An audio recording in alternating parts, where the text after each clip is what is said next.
अनुष्ठान क्लास में आप सभी का बहुत बहुत स्वागत है। आज टेक्निकल इशू होने के कारण आज आपकी ये वीडियो कुछ लेट बनाई गई है। ठीक है, आज EBS NCERT में हम सभी अगला पार्ट पढ़ेंगे और जिसमें हम पढ़ेंगे यात्रा। ठीक है, यात्रा में हम अलग अलग जगह की बात करेंगे, अलग अलग प्लेसेस की बात करेंगे। ठीक है, जो कि इम्पॉर्टेंट हैं, और साथ में वहाँ के कौन कौन से इम्पॉर्टेंट पर्सन थे उनके बारे में डिस्कस किया जाएगा। तो आइए हम सभी ध्यान से देखते हैं इस टॉपिक को जिसका नाम है यात्रा। ठीक है, सबसे पहले हम यात्रा में समझेंगे कि महत्वपूर्ण पर्यटक स्थल कौन से हैं। तो महत्वपूर्ण पर्यटक जो स्थल हैं उसमें पहला है गोलकोंडा, दूसरा है माउंट एवरेस्ट, तीसरा है अबू धाबी। ठीक है, आगे हम देखें अब इसी में कौन कौन से विशेष व्यक्ति थे उनका भी नाम याद रखने की आवश्यकता है। पहले व्यक्ति थे अल बरूनी। ठीक है, अल बरूनी कहाँ के निवासी थे? उज़्बेकिस्तान। ठीक है, अल बरूनी कहाँ के निवासी थे? उज़्बेकिस्तान के निवासी थे। ठीक है, उज़्बेक, अल बरूनी उज़्बेक, बरौनी उज़्बेक जैसी थी, ऐसे याद कर सकते हैं कि अल बरूनी उज़्बेकिस्तान के निवासी थे। इनकी प्रमुख पुस्तक कौन सी है? इनकी प्रमुख पुस्तक पहली है किताबुल हिंद, दूसरी बुक है तहकीके हिंद। तो इसका मतलब जिस पुस्तक के नाम में हिंद और हिंद लास्ट में आए वो किसकी पुस्तक होगी? अल बरूनी की पुस्तक होगी। अल बरूनी ने इन पुस्तकों में जानकारी किसकी दी? भारतीय तालाबों की जानकारी दी। तहकीके हिंद जो लिखा गया है इसमें अल बरूनी ने भारतीय तालाबों के बारे में जानकारी दी थी। यहाँ के लोग, उन्होंने कहा था कि यहाँ का लोग तालाब बनाने में माहिर हैं। ठीक है, अगर हमारे देश में होते तो देश में तो अगर हमारे देश को देखेंगे तो हैरान हो जाएंगे। ठीक है, ऐसा कथन इन्होंने तहकीके हिंद में लिखा था। आगे हम चलते हैं कि तालाब बनाए कैसे जाते हैं। तो भारी पत्थरों को लोहे के कुंडों एवं सरियों से जोड़कर तालाब के चारों ओर की तरफ चबूतरे बनाएं। चबूतरे के बीच में ऊपर से नीचे जाती हुई सीढ़ियों पर लंबी कतारें होती हैं। तो इस प्रकार से कुछ तालाब हमारे पास होते हैं। ठीक है, अब देखिए राजस्थान में सबसे ज़्यादा बावड़िया, तालाब को बावड़िया कहा जाता है। कहाँ पे? राजस्थान में। तो राजस्थान के जैसलमेर में वर्ष भर में केवल 10 या 12 दिन वर्षा होती है। तो इस वर्षा के पानी को रोकने के लिए क्या बनाते हैं? वहाँ पर बावड़ियाँ या तालाब को बनाया जाता है। ठीक है, वर्षा की बूंदों को इकट्ठा करने के लिए तालाब और जोहड़ बनवाए जाते हैं। अब राजस्थान में क्या किया जाता है कि इस वर्षा के जलों को, 10-12 दिन के जलों को क्या करते हैं? तालाब या जोहड़ बना के उसमें क्या करते हैं? इकट्ठा करते हैं। ठीक है, इतनी बात आपको याद हो गई होगी। आगे चलते हैं इसी पॉइंट में। अगला है ग्रेगर जॉन मेंडल। व्यक्ति का नाम है ग्रेगर जॉन मेंडल। इनका जन्म हुआ था 1822 ईस्वी में। कहाँ पे? ऑस्ट्रिया में। ठीक है, और ये गरीब किसान परिवार से रिलेटेड थे, संबंधित थे। ठीक है, अब यूनिवर्सिटी की पढ़ाई करने के लिए पैसे न होने के कारण एक मठ में मंक बने ताकि पढ़ाई का क्या मिल सके? मौका मिल सके। ठीक है, यानी एक मठ में ये साधु का काम करने लगे जिसके कारण इन्हें पढ़ाई का मौका मिल सके। मेंडल ने अपना प्रयोग करने के लिए कुल 28,000 मटर के पौधों का प्रयोग किया था। ठीक है, मटर के पौधे का गुण क्या था जिसके कारण ग्रेगर जॉन मेंडल ने इस पर वर्क किया था? तो मटर के पौधे में मुख्य गुण था कि बीज चिकना या खुरदुरा होता था और पौधे के तने का लंबा या मोटा होना। इसी के कारण से मटर के पौधे का प्रयोग किया किसने? मेंडल ने। और मेंडल ने इसका प्रयोग करके आनुवंशिकता की खोज की। ठीक है, इतनी बातें आपको अच्छे से समझ में आई होंगी। अब बात करते हैं शहीदा प्रिज्म की। ठीक है, शहीदा प्रिज्म कौन थी? लेफ्टिनेंट कमांडर वहीदा प्रिज्म भारतीय सेंटर में डॉक्टर है। अब वहीदा, यहाँ पे शहीदा हमने लिखा है, इसको आप वहीदा लिखिएगा, Waheeda prism. Lieutenant commander Waheeda prism क्या थी? भारतीय सेना में एक डॉक्टर थी। कहाँ पे? भारतीय सेना में। निवासी कहाँ की हैं? जम्मू कश्मीर के राजौरी के थन्ना मंडी गांव में ये रहती थी। जम्मू कश्मीर के राजौरी जिले के थन्ना मंडी गांव में। ठीक ठीक है, कौन? वहीदा प्रिज्म। ठीक है, तो प्रिज्म बनाया जाता है राज करने के लिए मंडी में प्रिज्म बनाया जाता है। राज करने के लिए मंडी में प्रिज्म बनाया जाता है। तो वहीदा प्रिज्म का जन्म कहाँ हुआ था? राजौरी। राज करने से राजौरी और मंडी से थन्ना मंडी में। ठीक है, शौक इनके क्या थे, क्या क्या शौक था? तो वहीदा प्रिज्म का जो मुख्य शौक था वो था मोटरसाइकिल चलाने का। ठीक है, अब देखिए, अब बात करते हैं कि सेना में क्या होता है। सेना में परेड होती है और परेड में 4 टुकड़ियाँ पूरे परेड में 36 निर्देशों का जोर देने से 36 निर्देशों का पालन करना पड़ता है। इस परेड में 4 टुकड़ियों में 36 निर्देश दिए जाते हैं। ये महत्वपूर्ण चीज़ है, इस बिंदु को याद करिएगा। अगला है कुट्टन। कुट्टन केरल के निवासी थे जिनके आंगन में मसालों का बगीचा था। ठीक है, कुट्टन केरल के निवासी हैं और आंगन में इनके मसालों का बगीचा था। मसाले कैसे? जैसे तेजपात हो गया, छोटी इलायची हो गई, बड़ी इलायची हो गई। ठीक है, इसके बाद हम पढ़ेंगे कर्णम मल्लेश्वरी, जिसका क्वेश्चन हमने अभी प्रीवियस लेक्चर में बनाया था। कर्णम मल्लेश्वरी, कर्णम मल्लेश्वरी।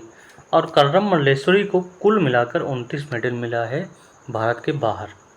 ठीक है, कर्णम मल्लेश्वरी हैं कौन? एक वेट लिफ्टर है और निवासी कहाँ के हैं? आंध्र प्रदेश। तो अंधे लोग क्या करते हैं? कर्ण का नाम लेते हैं। अंधे लोग कर्ण का नाम लेते हैं। तो कर्णम मल्लेश्वरी आंध्र प्रदेश की निवासी हैं। पिताजी क्या थे? पिताजी पुलिस में हवलदार थे। ठीक है, इतनी बात समझ में आ गई होगी।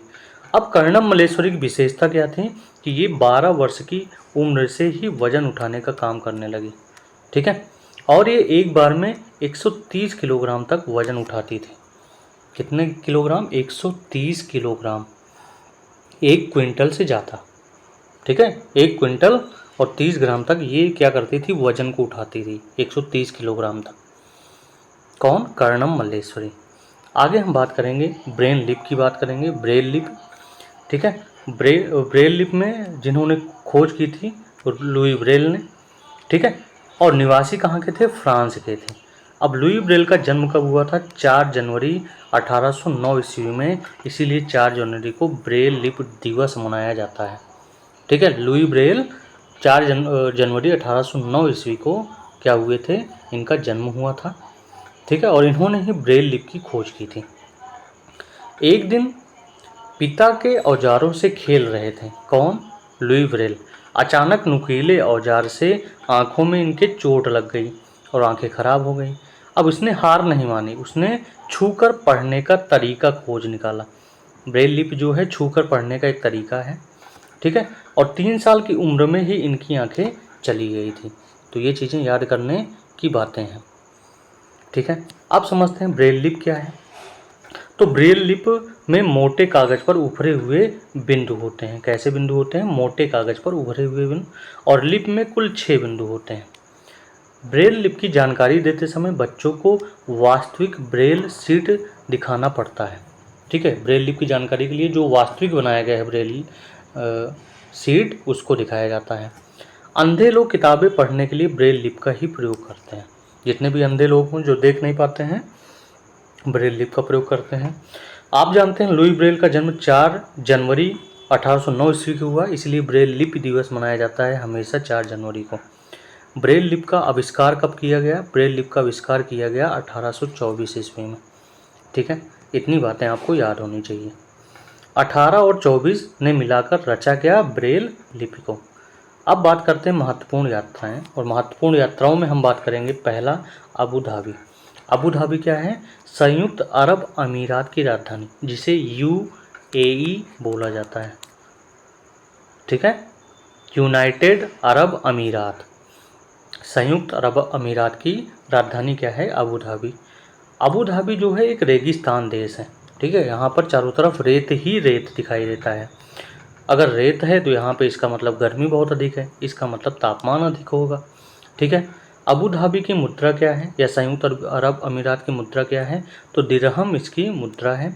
भाषा क्या है? भाषा यहाँ की अरबी है। ठीक है, कृषि किस प्रकार की होती है? तो खजूर की जो खेती होती है वो कहाँ पे होती है? अबू धाबी में ही होती है। ठीक है, यहाँ पर पेट्रोल सस्ता मिलता है, लेकिन पानी पेट्रोल से भी महंगा है। ठीक है। दूसरी बात क्या हुई, बारिश नहीं होती है, इसलिए यहाँ पे नदियाँ, झील या तालाब नहीं पाए जाते हैं। कहाँ पर? संयुक्त अरब अमीरात में। ठीक है। परिधान, यहाँ पे परिधान कैसे पहनते हैं, तो यहाँ के लोग ढीले ढाले सूती कपड़े पहनते हैं, जिससे इन्हें गर्मी का एहसास ना हो। ठीक है। और यहाँ खिड़की दरवाजे नहीं खोलते हैं, क्योंकि यहाँ पे धूल भरी हवाएं तेज़ी से चलती रहती हैं। ठीक है। इतनी बातें हो गई अबू धाबी की। माउंट एवरेस्ट, इसकी यात्रा पे चलते हैं। तो माउंट एवरेस्ट ये ग्रेट हिमालय का भाग है। ठीक है, या बृहद हिमालय का भाग है। ट्रांस हिमालयन आप पढ़े होंगे। ठीक है। अब देखिए एवरेस्ट, माउंट एवरेस्ट को एवरेस्ट कहा जाता है, लेकिन नेपाल में इसको क्या कहते हैं? सागर माथा के नाम से जानते हैं। ठीक है। माउंट एवरेस्ट की चढ़ाई करने के लिए कुल 18 लोगों की टीम शामिल थी। ठीक है, इसकी यात्रा करने के लिए। माउंट एवरेस्ट विश्व की सबसे ऊंची चोटी है। माउंट एवरेस्ट, जिसकी ऊंचाई लगभग 8,900 मीटर है। ठीक है, या 8858 मीटर भी कहीं कहीं लिखा गया है। स्थित कहाँ पे स्थित है? ये नेपाल में स्थित है, और जहाँ पर इसे क्या कहा जाता है? सागर माथा कहा जाता है। और यहीं पर हुई थी बछेंद्री पाल। बछेंद्री पाल माउंट एवरेस्ट पर इन्होंने चढ़ाई किया था। ठीक है, 23 मई 1984 में। ठीक है, 84 में 23 मई। अब देखिए यहाँ से ध्यान देने की योग्य बातें हैं। ऊंचाई कितनी है? 88 या 89 है, तो 89 से 5 कम देंगे, कर देंगे तो 84। और 1984 में ही 23 मई को माउंट एवरेस्ट पर चढ़ाई की किसने? बछेंद्री पाल ने। कब शुरू की थी? 1:07 पर। ठीक है, और कितना समय बिताया था? समय बिताया था 43 मिनट तक। ठीक है, क्लियर हुआ। बछेंद्री पाल के विषय में ये कहा जाता है कि 12 वर्ष की उम्र में स्कूल के पिकनिक में ही ये 4000 मीटर की ऊंचाई पर चढ़ गई थी। कौन? बछेंद्री पाल। और कहाँ की निवासी हैं? ये निवासी हैं उत्तराखंड की। उत्तराखंड में कहाँ पे? गढ़वाल जिले में। ठीक है, गढ़वाल जिले के नाकुरी गांव में बछेंद्री पाल इस यहाँ की निवासी हैं। नागकुरी। ठीक है, नाक पे गढ़वाया, उत्तर में गढ़वाया नाक पर बछेंद्री ने उत्तर में नाक पर गढ़वाया। तो उत्तराखंड से संबंधित है, गढ़वाल जिले के नाकुरी ग्राम में। इस तरह चीज़ों को रिलेट करके आप याद कर सकते हैं। ठीक है। ट्रेनिंग इनकी कहाँ पे हुई? तो इनकी ट्रेनिंग हुई थी नेहरू इंस्टीट्यूट ऑफ माउंटेनियरिंग। इनकी जो ट्रेनिंग चलती थी नेहरू इंस्टीट्यूट ऑफ माउंटेनियरिंग में चलती थी। इनके गाइडर कौन थे? तो इनके गाइडर का नाम था ब्रिगेडियर ज्ञान सिंह। बछेंद्री पाल की जो गाइडर थी उनका नाम था ज्ञान सिंह। ठीक है। अब पर्वतीय यात्रा में ग्रुप लीडर की जिम्मेदारी क्या होती है? ठीक है, ग्रुप लीडर का मेन काम होता है बाकी लोगों का सामान उठाने में मदद करना, पूरे ग्रुप को आगे बढ़ जाने पर आगे बढ़ना, जो चल न पाए उनका हाथ पकड़कर चलाना। हाथ पकड़कर चलाने का काम था इनका। ठीक है, रुकने के लिए बढ़िया जगह ढूंढना, साथी के बीमार पड़ने पर ध्यान रखना। ठीक है, सबके खाने पीने का क्या करना? सबके खाने पीने का इंतजाम करना। और पर्वतारोही जितने होते हैं उनको सबसे ज़्यादा किस चीज़ की ज़रूरत होती है? विटामिन और आयरन की गोली को ज़रूरत होती है। और साथ में दूध की व्यवस्था करने का काम कौन करता था? उनका जो ग्रुप लीडर होता था। ठीक है। पर्वतों पर चढ़ने का जो तरीका होता है वो 90 डिग्री का कोण बनाकर चढ़ना पड़ता है। किस पर? पर्वतों पर। पर्वतारोहण में नीचे उतरने को क्या कहा जाता है? रैपिंग। ठीक है, सरकने को क्या कहते हैं? पर्वतों से नीचे उतरने को क्या कहते हैं? रैपिंग। ठीक है। पत्थर पर चढ़ने को रॉक क्लाइंबिंग कहते हैं। अगर पत्थरों से उतर रहे हैं पर्वतों से तो रैपिंग कहेंगे, और पत्थरों पर जब चढ़ेंगे तो उसको क्या बोलेंगे? रॉक क्लाइंबिंग बोलेंगे। क्लाइंबिंग का मतलब ही होता है चढ़ना। ठीक है। अगला बात करते हैं दांडी यात्रा की, जिसकी शुरुआत की थी किसने? महात्मा गांधी ने शुरुआत किया था। ठीक है, कहाँ से? अहमदाबाद के साबरमती आश्रम से कुल 258 मील की यात्रा इन्होंने शुरू की थी। ठीक है, शुरुआत कब हुई थी? 12 मार्च 1930 को। 12 मार्च 1930 को, क्योंकि ये होता है तीसरा महीना, ध्यान दीजिएगा, और तीसरे महीने से हम 30 लगा सकते हैं। तो 12 मार्च 1930 को दांडी यात्रा महात्मा गांधी द्वारा शुरू की गई थी। नमक कानून तोड़ा गया 6 अप्रैल 1930 को। ठीक है। डांडी कहाँ पे? नवसारी जिला डांडी में। और कुल कितने किलोमीटर चलना पड़ा? 385 किलोमीटर चलना पड़ा 24 दिनों तक। ठीक है, इतनी बात समझ में आ गई आपको। समुद्र के पानी को जमीन पर क्यारियों की तरह बनाए गए गड्ढों में भरे तेज धूप में पानी सूख जाने पर नमक का ढेर प्राप्त होता है। यानी समुद्र से नमक निकालने का मुख्य काम था कि समुद्र के पानी को ज़मीन पर क्यारियों की तरह बनाएं और उसमें क्योंकि वहाँ पर पानियाँ क्या होती हैं, चढ़ जाती हैं, क्योंकि ज्वार और भांटा आता है तो क्या करेगा, जब आपको बहुत ज़्यादा धूप होगी तो नमक का ढेर उससे प्राप्त हो जाएगा। ठीक है। अगला पॉइंट है अंतरिक्ष यात्रा, जो कि सबसे इम्पॉर्टेंट पार्ट है, जिसमें हम पढ़ेंगे सुनीता विलियम्स के बारे में। सुनीता विलियम्स 2006 से 2012 तक के समय का इनकी अंतरिक्ष यात्रा थी। ठीक है। यात्रा वर्ष शुरू हुई थी 2006 में, पुनः 2012 में पृथ्वी से 360 किलोमीटर ऊंचाई पर स्पेसशिप की यात्रा इन्होंने की थी। किसने? सुनीता विलियम्स ने। प्रेरणा क्या थे? 5 वर्ष की थी तभी इन्होंने टीवी पर किसको देखा? 1969 में नील आर्मस्ट्रांग की चंद्रमा की यात्रा देखी, जिससे ये प्रेरित होकर इन्होंने भी स्पेस में जाने की इच्छा जाहिर की। शौक क्या था? गोताखोर बनना। ठीक है, गोताखोर बनना इनका सबसे प्रमुख शौक था। ये अंतरिक्ष पायलट भी थी। अंतरिक्ष में सबसे लंबे समय तक रहने का रिकॉर्ड भी अभी बना है, और हाल ही में अभी सुनीता विलियम्स वापस भी आई हैं। ठीक है, उसके बारे में भी एक दिन आपको पूरा बताया जाएगा। भोजन और जल तैर रहे थे, बाल उड़ रहे थे, तो कौन सा प्रभाव पड़ेगा? गुरुत्वाकर्षण बल शून्य होगा। कहाँ पर? अंतरिक्ष में, इसलिए भोजन और जल वहाँ पे तैरते रहते हैं और बाल उड़ते रहते हैं। अंतरिक्ष से केवल स्थल भाग एवं जल भाग ही दिखाई देता है। कौन कौन सा भाग? स्थल भाग एवं जल भाग दिखाई देता है जब हम अंतरिक्ष से देखते हैं। ठीक है। अगला शहर है गोलकोंडा। गोलकोंडा आपका हैदराबाद शहर में है और अब किस राज्य में है? तेलंगाना राज्य में। 2014 से पहले किस राज्य में था? आंध्र प्रदेश राज्य में। इसका निर्माण किसने करवाया था? काकतीय वंश के राजाओं ने इसका निर्माण करवाया था, गोलकोंडा फोर्ट का। ठीक है। गोलकोंडा फोर्ट में सन 1200 ईस्वी में किला मिट्टी का बना था। ठीक है। सन 1518 से 1687 ईस्वी तक कुतुब शाही सुल्तानों ने यहाँ पर राज किया था। किसने? कुतुब शाही सुल्तानों ने राज किया। कब से? 1518 से 1687। किले में सुल्तान के अलावा किसान और कारखानों में काम करने वाले भी मजदूर रहते थे। ठीक है, इतनी बात समझ में आ गई। किले के बाहर दीवार में 87 बुर्ज हैं। गोलकोंडा फोर्ट का जो किला बना है उसमें कुल 87 बुर्ज हैं। यहाँ की तोपें मुगल बादशाह औरंगजेब की हैं। यहाँ पे जो तोपें रखी गई हैं वो मुगल बादशाह औरंगजेब की हैं। ठीक है।